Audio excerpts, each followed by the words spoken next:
আসসালামু আলাইকুম রহমতুল্লাহি ওবারাকাতুহু। জাভেদ অনলাইন একাডেমির পক্ষ থেকে সকল শিক্ষার্থীকে স্বাগতম। আজকে আমরা নবম দশম শ্রেণীর গণিত সেট ও ফাংশন দ্বিতীয় অধ্যায় নিয়ে আলোচনা করব। তোমরা জানো তোমাদের সামনে অর্ধবার্ষিক পরীক্ষা, প্রিটেস্ট পরীক্ষা। সেই জন্য অর্ধবার্ষিক প্রিটেস্ট পরীক্ষায় সর্বোচ্চ নাম্বার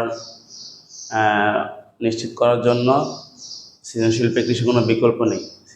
সৃজনশীল প্র্যাকটিস যে যত বেশি করতে পারবে তার জন্য নাম্বার ক্যারি করা সহজ হবে। তো আজকে আমরা সেট ফাংশনের একটি অঙ্ক নিয়ে আলোচনা করব। সেটা হচ্ছে কুমিল্লা বোর্ড 2024 সালে আসছে সেট ফাংশনের একটা অঙ্ক।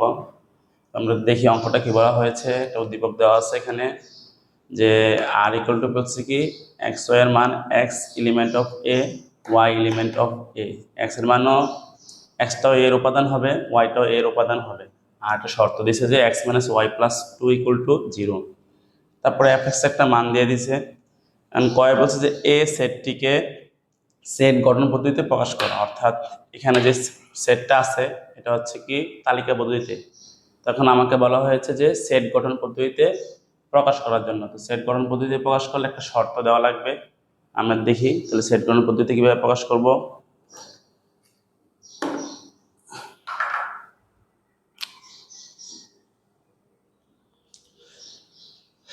তাহলে আমরা যদি অঙ্ক করি, প্রথমে মানটা নেই।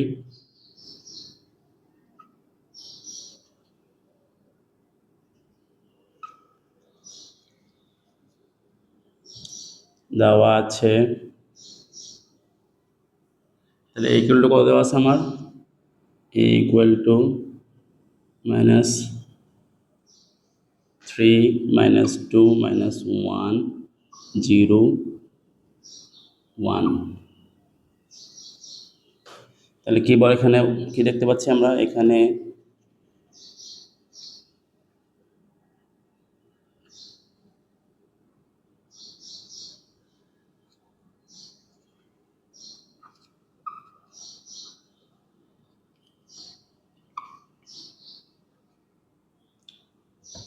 তাহলে এখানে এ সেটের উপাদান কি -3 থেকে পর্যায়ক্রমে বাড়তে বাড়তে 1 পর্যন্ত গেছে। তাহলে এ সেটের উপাদান হচ্ছে -3 থেকে 1 পর্যন্ত সকল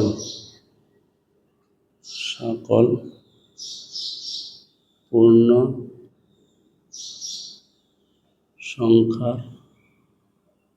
সংখ্যার সেট। তাহলে কি বললাম যে এ হচ্ছে কি এ সেটের উপাদান হলো কি -3 থেকে পর্যায়ক্রমে -2 -1 0 1 পর্যন্ত সকল পূর্ণ সংখ্যার সেট। এখানে দুইটা কথা আছে যে পূর্ণ সংখ্যা, স্বাভাবিক সংখ্যা।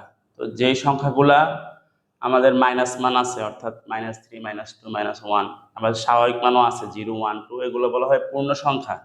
কি বলা হয় এটাকে? পূর্ণ সংখ্যা। আর যদি আমি বলি শুধু 1 2 3 4 5, অর্থাৎ এখানে কোনো মাইনাস মান নাই, তাহলে সেটা হচ্ছে স্বাভাবিক সংখ্যা। সেটা কি সংখ্যা? স্বাভাবিক সংখ্যা। তাহলে স্বাভাবিক সংখ্যা যদি আমি লিখি তোমার ভিতরে, স্বাভাবিক সংখ্যা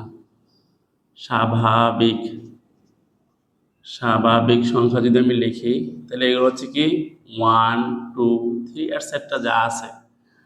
আর পূর্ণ সংখ্যা হলে, পূর্ণ সংখ্যা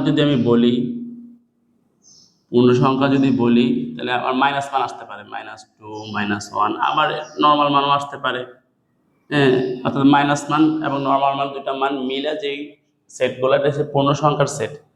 আর নর্মাল 1 2 3 4 5 6 এভাবে চলমান প্রক্রিয়া, ওটা হচ্ছে স্বাভাবিক সংখ্যার সেট।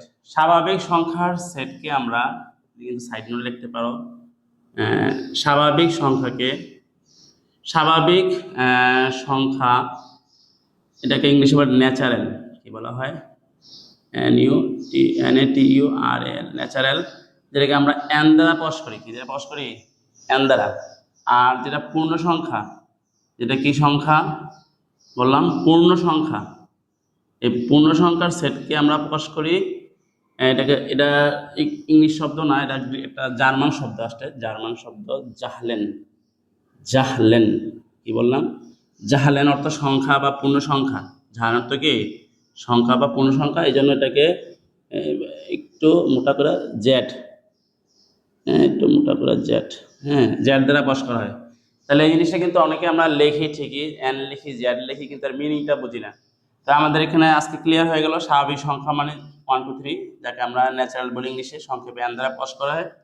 আর পূর্ণ সংখ্যা বলতে মাইনাস থেকে প্লাস যে কোনো মান হতে পারে, -1 2 -3 -4 অথবা 0 1 2 3 4 যা হতে পারে, যেটাকে জার্মান ভাষায় বলে জাহলেন, বললাম জাহলেন, ঠিক আছে, ওইখান থেকে ওই জেড শব্দটা আসে, ঠিক আছে। তো আমরা যদি একটা সেট গঠন পদ্ধতি লিখি, তাহলে সুতরাং নির্ণয় সেট, বেশি বড় না অঙ্কটা, এই শেষ লাইন। তাহলে আমি কি বলতে পারি এখানে সমান দিয়ে, তাহলে আমার এই এক্স এর উপাদানগুলো কি হবে, জেড হবে, কি হবে, এক্স এর উপাদানগুলো কি হবে, জেড। মোটা করে লিখি, এবং একটা শর্ত যদি দেই,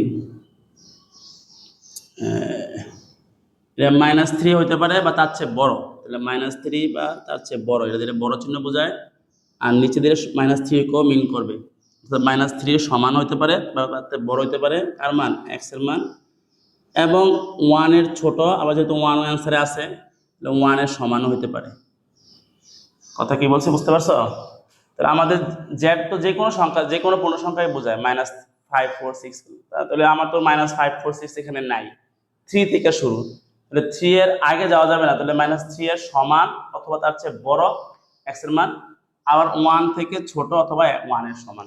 তো আশা করি সবাই একটু বুঝতে পারছো, সবাই একটু উঠিয়ে নাও।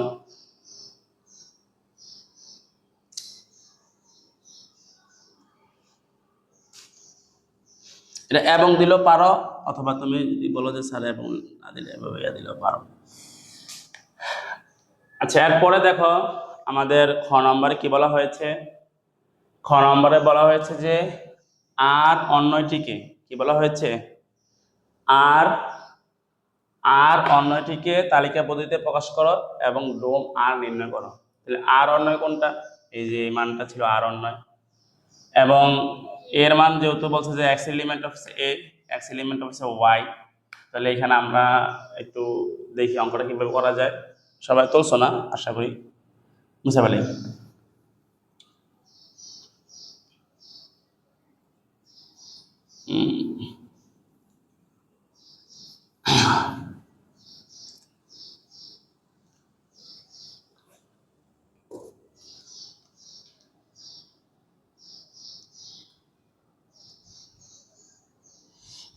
ক গেল, এবার ক্ষয়ে প্রথম লাইনটাই লিখতে পারি আমরা, ক্ষয়ে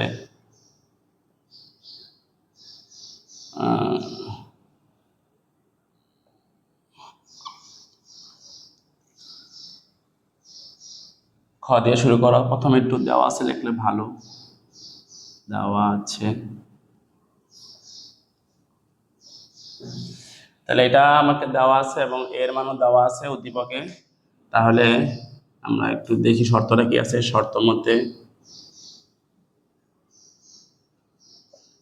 মতে ছিল y - x - y plus r equal to 0। এখানে খেয়াল করো, যেই শর্তই দেওয়া থাকুক না কেন, তুমি সবসময় y এর মানটা বাম পাশে রাখবা, সমানের বাম পাশে রাখবা, ঠিক আছে। তাহলে আমরা y এর মানটাকে একটু এক পাশে করে নিই আগে, x + 2, এটা মাইনাস, ওই পাশে গেলে কি হয়ে যাবে, প্লাস y, পার্শ্ব পরিবর্তন করি, সুতরাং y = x + 2, অর্থাৎ y এর মান হবে x এবং তার সাথে কত যোগ, 2 যোগ, ঠিক আছে। তাহলে আমরা একটা বক্স হবে এখানে, তার একটু বাংলাতে লিখে নেই, এখানে x এলিমেন্ট এর জন্য y = x + 2 বসিয়ে পাই, বেশি কঠিন না, একটু চিন্তা করলে তুমি পারবা। দেখো এখানে আমি ঘরটাকে করি, মানগুলো কিন্তু আমি নিচ থেকে নিব না, আমি সব এখান থেকে আমি মানগুলো কালেক্ট করব। তাহলে উপরে কি আছে, ধরলাম x আর নিচে হচ্ছে y, আমার এক্স এর মানগুলো এ এর উপাদান, ওয়াই এর মানগুলো এ এর উপাদান। তো ওয়াই এর মানগুলো শর্ত দিয়ে বের করতে বলছে, ঠিক আছে? শর্তটা আমি একটু সাজিয়ে নিয়েছি। তাহলে এক্স এর মানগুলো কি লিখবো? এই যে এই মানগুলো। তাহলে প্রত্যেকটা একটা বক্স করে লিখি, যেমন -3, তারপরে -2, -1, 0, তারপরে শুধু 1 আর নাই। এই তাহলে কি কি লিখলাম? -3, -2, 1, -1, 0, 1। তাহলে আমরা কয়টা মান পাইলাম? 5টা মান, 1 2 3 4 5, ঠিক আছে? তাহলে এখন খেয়াল করো, তাহলে ওয়াই এর মানটা কি আমি ডিরেক্ট বসাতে পারবো? না, এর উত্তর হচ্ছে না। ওয়াই এর মানটা বসাতে হলে আমাকে এই এক্স এর মানটা আগে বসাতে হবে। তাহলে বর্তমানে যদি আমি এই ঘরে থাকি, আমার এক্স এর মান -2, যেমন আমি যেটা রাফে করি, তাহলে ওয়াই ইকুয়াল টু কি বললাম? x + 2, এটা কিন্তু রাফ। তাহলে বর্তমানে ওয়াই এর মান কত? -3 আর সাথে +2। তাহলে তুমি মনে মনে করো বা ক্যালকুলেটরে করো, কত আসবে? -1। তাহলে ওয়াই এর মান কত আসলো? এখানে -1। এখন এক্স এর মান কত আসবে তুমি বলো? হ্যাঁ, -2। তাহলে আমি যদি -2 বসাই, তাহলে -2 + 2 কি হয়ে যাবে? 0 হয়ে যাবে। তাহলে এখানে আসবে 0, ঠিক আছে? এরপরে এক্স এর মান এখন কত হবে বলো? হ্যাঁ, এই যে -1। তাহলে -1 যদি বসাই, এক্স এর মান বদলে -1 বসাই, তাহলে এখানে হয়ে যাবে শুধু 1, অনলি 1। 2 থেকে 1 বিয়োগ করলে তুমি নিজেও করতে পারো, ক্যালকুলেটর করতে পারো, এটা তোমার সমস্যা নেই। এরপর যদি কি বসাই, এখানে যদি আমি এক্স এর মান 0 বসাই এখন, তাহলে 0 আর 2 এ যোগ করলে কত হবে? 0, 2 আমার অলরেডি আছে সবসময়, 2 হবে। তাহলে এখানে 2 দিলাম। এরপরে দেখো এক্স এর মান বর্তমানে কত? 1। তাহলে 1 যদি বসাই আমি মানটাতে, তাহলে 1 আর 2 আর 1 যোগ করলে কত হবে? 3 হবে, এই 3। এখন দেখো এই যে ওয়াই এর মানটা বের হয়েছে আমাদের, এই ওয়াই এর মানের কোনো মান কি আমার এখানের সাথে মিসিং আছে কিনা? দেখো -1 আমার কাছে আছে, এটা সেট হবে। 0 আমার কাছে আছে, 1 আমার কাছে আছে। এবার দেখো দুইটা মান, 2, শুধু 2, +2 আর কি, +2 কিন্তু আমার কাছে নাই, +3 কিন্তু আমার কাছে নাই। তাহলে +2 +3 যেহেতু নাই, তাহলে এটা কিন্তু এর উপাদান নয়। ওয়াই এর মানগুলো আমি বের করবো, ঠিক আছে, এভাবে, কিন্তু এর উপাদান হইতে হবে। তাহলে আমি কি লিখবো? যে 2 এবং 3 বা কমা দিতে পারো, নট এলিমেন্ট অফ এ। এটা মানে এলিমেন্ট, আর নট মানে এলিমেন্ট নয়, মানে উপাদান নয়। এলিমেন্ট না মানে উপাদান নয়। তাহলে যদি 2 বাদ যায়, তো ও তো আর থাইকে লাভ নেই। বলি না যে আমরা একটা বালতি দুধ যদি একটু ময়লা পড়ে, তাহলে পুরো দুধটাই নষ্ট হয়ে যায়। তাহলে এখানে কিন্তু তোমার জিনিসটা সেম। যদি একটা সেটের কোনো একটা উপাদান যদি না থাকে, তাহলে পুরো সেটটাই বাদ হয়ে যায়। তাহলে এখানে আমার আমি যেহেতু দিয়ে লিখি, তাহলে সুবিধা হবে। যেহেতু 2 এবং 3 নট এলিমেন্ট অফ এ, সেহেতু সেহেতু সেহেতু কি হবে আমার এখানে? এই 0 2 এবং কি 1 3, অর্থাৎ এই সেটটা এবং এই সেটটা, এই সেটটা এবং এই সেটটা কি হবে? নট এলিমেন্ট অফ এই যে আর। তাহলে আর উপাদান নয় এরা, কারণ আর উপাদান হওয়ার জন্য এর মান, এর উপাদান আগে শর্ত। যেহেতু আর এর উপাদান না, তাহলে এই পুরো সেটটা আর উপাদান না। তাহলে শুধু আর উপাদান কারা আছে? সুতরাং আর ইকুয়াল টু এই আমাদের শেষ এসে করছি। তাহলে এখানে এটা হবে -3, -1, তারপর এটা হবে -2 0, তারপরে এটা হবে -1 শুধু 1, বুঝা গেছে? তাহলে আমি শুধু, আমাকে কিন্তু শুধু আর এর মান বার করতে বলছে না, বলছে ডোম আর। সবাই যদি প্রশ্ন খেয়াল করো, উদ্দীপকে আরে ক্ষয়ে ছিল। তাহলে সুতরাং ডোম আর, ডোমটা কি পরীক্ষাতে? ডোম আসতে পারে, রেঞ্জ আসতে পারে। ডোম ডোমেন এক কথাই। তাহলে ডোম অথবা রেঞ্জ। তাহলে ডোম আর ইকুয়াল টু কি হবে? ডোম বললে শুধু প্রত্যেকটা সেটের প্রথম উপাদানটা, শুধু প্রথম উপাদানটা। যেমন এখানে আছে 3, -3, এখানে আছে -2, এখানে আছে -1। বেশি বেশি কঠিন না, কিন্তু তুমি চিন্তা করলে পারবা। যদি বলতো রেঞ্জ আর, তাহলে হয়তো -1 0 1, আর যেহেতু ডোম আর বলছে, তাহলে -3 -2 শুধু -1, ঠিক আছে? আর এই দুটো সেট তোমার বাদ চলে গেল, যেহেতু নিচের গুলো আর এর উপাদান নয়। তাহলে এই ছিল আমাদের খ নম্বর প্রশ্নের সমাধান। আশা করি সবাই বুঝতে পেরেছ। সবাই একটু উঠিয়ে নাও। সুপ্রিয় শিক্ষার্থীরা, আমরা এই মুহূর্তে আছি গ নম্বরে। তো গ নম্বরে আমাকে এখানে একটা মান দিয়ে দিছে ওরা, যে 2 নম্বরে ছিল যেটা উদ্দীপকের। যে এফ এক্স ইকুয়াল টু এত হলে বলছে যে এফ এক্স স্কোয়ার এবং এফ এক্স ইনভার্স টু সমান কত, বা এটা সমান হয় কিনা, এর বাম পক্ষ ডান পক্ষ। তাহলে প্রথমে আমরা এফ এক্স স্কোয়ার যেটা বাম পক্ষে ছিল এটা বের করি। এখানে একটা জিনিস লক্ষ্য রাখবে, এফ মানে ফাংশন, এফ এক্স এর এফ এক্স মানে এক্স এর ফাংশন যেটা আর কি। এখানে আমাকে যেখানে এক্স আছে ওইটা নিয়ে আমার কাজ করতে হবে, বাকিগুলো কিন্তু কোনো কাজ নেই। যেমন এখানে ওয়ান আছে, ওয়ান যেভাবে আছে সেভাবে থাকবে, যেই ফাংশনে আসো এটা থাকবে। কিন্তু এখানে এক্স আছে, এই এক্স এর বদলে কি লিখবো আমি বর্তমানে এক্স স্কোয়ার। হ্যাঁ, এক্স এর বদলে কি লিখবো এক্স স্কোয়ার, আবার এই এক্স এর বদলে এক্স স্কোয়ার, উপরে 3 আছে থাকুক, ওটা আমি আলাদা করে দিব। কিন্তু শুধু এক্স এর বদলে কি লিখবো x square x square x square, তারপরে যেটা সেটা লিখবো। আমরা একটু অঙ্কটা করি, দেখো। তাহলে এখানে আমি দিলাম দাগ, এই এক্স আছে কি লিখবো এক্স স্কোয়ার, তারপর একটা 3 আছে অতিরিক্ত কিউব আছে, এই কিউবটা দিয়ে দিলাম। আবার দেখো এই এক্স আছে, এক্স এর বদলে কি লিখবো এক্স স্কোয়ার, আর উপরে 6 আছে দিয়ে দিলাম। বেশি কঠিন না, সহজেই। তারপরে আবার এখানে এক্স আছে, এক্স এর বদলে কি লিখবো এক্স স্কোয়ার, উপরে কিউব কিউব দিয়ে দিলাম। ঠিক আছে, তাহলে আমরা গুণগুলো করে নিই। একই সংখ্যার যদি দুইটা পাওয়ার থাকে, একই সহগের দুইটা পাওয়ার থাকলে পাওয়ারে পাওয়ারে গুণ হয়। তাহলে এখানে 3 দুগুণে কত হবে 6, এখানে 6 দুগুণে কত 12। ঠিক একইভাবে এখানে হবে 3 দুগুণে 6। এই হলো আমার বাম পক্ষ। এবার আমি ডান পক্ষে আসি। ডান পক্ষটা যদি সেম হয় তাহলে আমার অঙ্ক ঠিক আছে। তাহলে ডান পক্ষে ছিল এফ এক্স ইনভার্স 2, সবাই প্রশ্নটা খেয়াল করো। তাহলে এখানে যেখানে এক্স আছে আমি এক্স ইনভার্স 2 দিব, বেশি কঠিন না, একবার চিন্তা করলে তুমিও পারবা। তাহলে এখানে দেখো 1 লিখলাম, এই যে আমার 1 দেওয়া আছে। এখানে এক্স আছে না, আমি এক্সের বদলে কি লিখবো বলো এক্স ইনভার্স 2, উপরে কিউব। আবার এক্স আছে, এক্সের বদলে এক্স ইনভার্স 2, উপরে 6। নিচেও এক্স আছে, এক্সের বদলে এক্স ইনভার্স 2, আর উপরে যেটা আছে এটা লিখে দেবো। না থাকলে নাই, থাকলে লিখবো, সমস্যা নেই। তাহলে এখানে কত হয় আমার দেখি, 1 প্লাস 3 দুগুণে কত 6, এটা মাইনাসের 6। আর এখানেও এক্স টু দি পাওয়ার 6 দুগুণে কত 12, এটা মাইনাসের 12। আচ্ছা, নিচে কত হয় 3 দুগুণে 6, মাইনাসের 6। এখন দেখো এই লাইনটা খুবই ইম্পর্টেন্ট লাইন, এটা আমি এই পাশে এসে পড়ি, সবাই এরপরে এখান থেকে উঠেও। তো দেখো এখানে খেয়াল করো, 1 লিখলাম। তারপর দেখো ইনভার্স, এই ইনভার্স বা মাইনাস শব্দ থাকলে এটা যদি ভাঙ্গি লিখি, এটা 1 ডিভাইড বাই লিখতে হয়, 1 ডিভাইড বাই দিয়ে লিখবা। যে প্রথমে মাইনাসের বদলে উপরে 1 দিবা, তারপরে নিচে এই সংখ্যাটা চলে যাবে মাইনাসটা বাদ দিয়া এক্স টু দি পাওয়ার 6। ঠিক একইভাবে মাইনাসের বদলে 1, নিচে এক্স টু দি পাওয়ার 12 আসলো। ঠিক একইভাবে এখানেও আসবে, মাইনাসের বদলে 1 বাই নিচে এক্স টু দি পাওয়ার 6।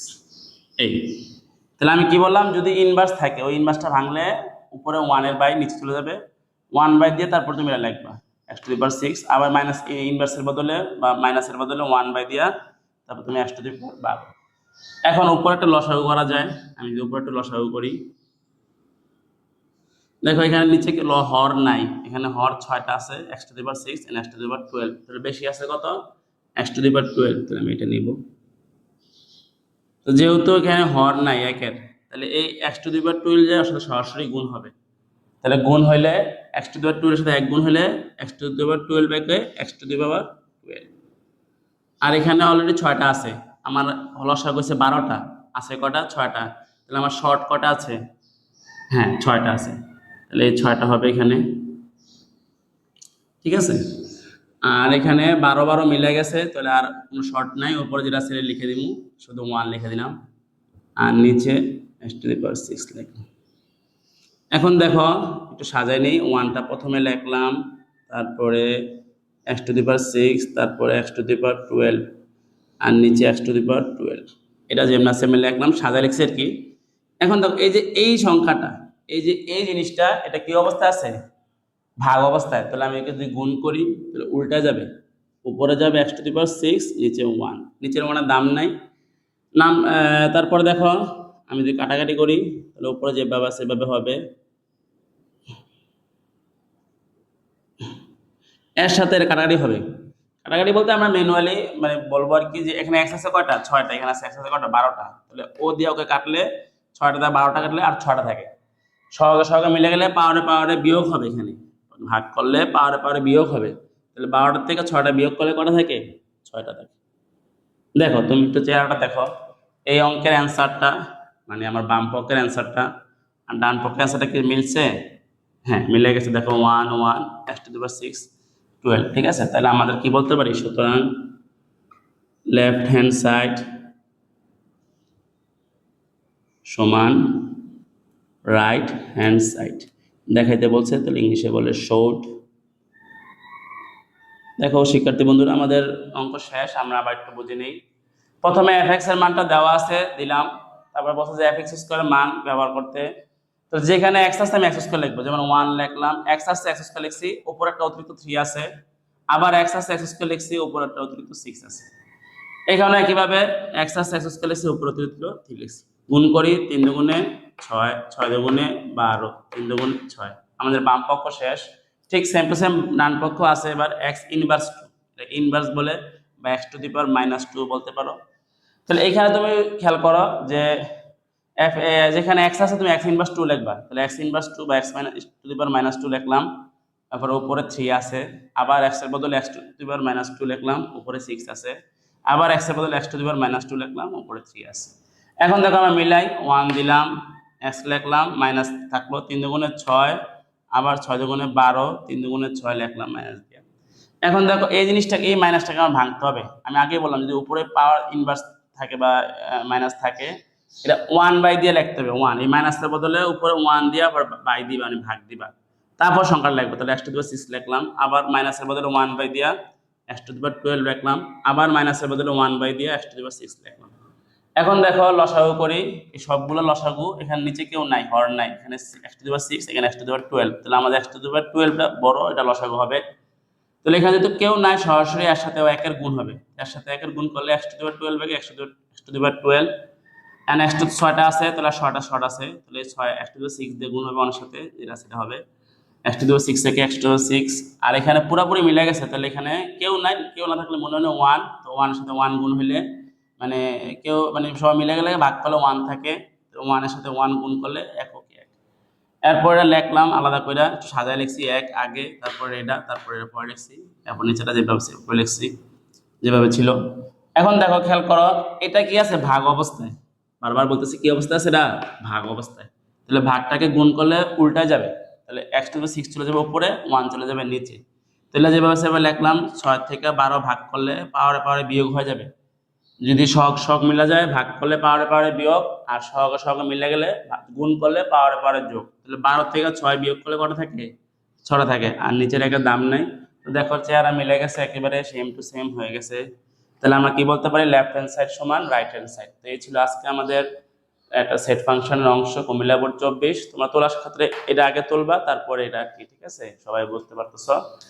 তো আমাদের নতুন চ্যানেল জাভেদ অনলাইন একাডেমি, আশা করি নিত্য নতুন ভিডিও পেতে সবাই সাবস্ক্রাইব করবে এবং নিজের বন্ধুদেরকেও উৎসাহিত করবে। আমাদের সামনে পরীক্ষা, এই জন্য পরীক্ষা প্রস্তুতির জন্য আমাদের সর্বোচ্চ পরিমাণ আমাদের সৃজনশীল প্র্যাকটিস করতে হবে। আশা করি সামনে আবার কোনো এক নতুন ভিডিও দেখা হবে। ধন্যবাদ সবাইকে।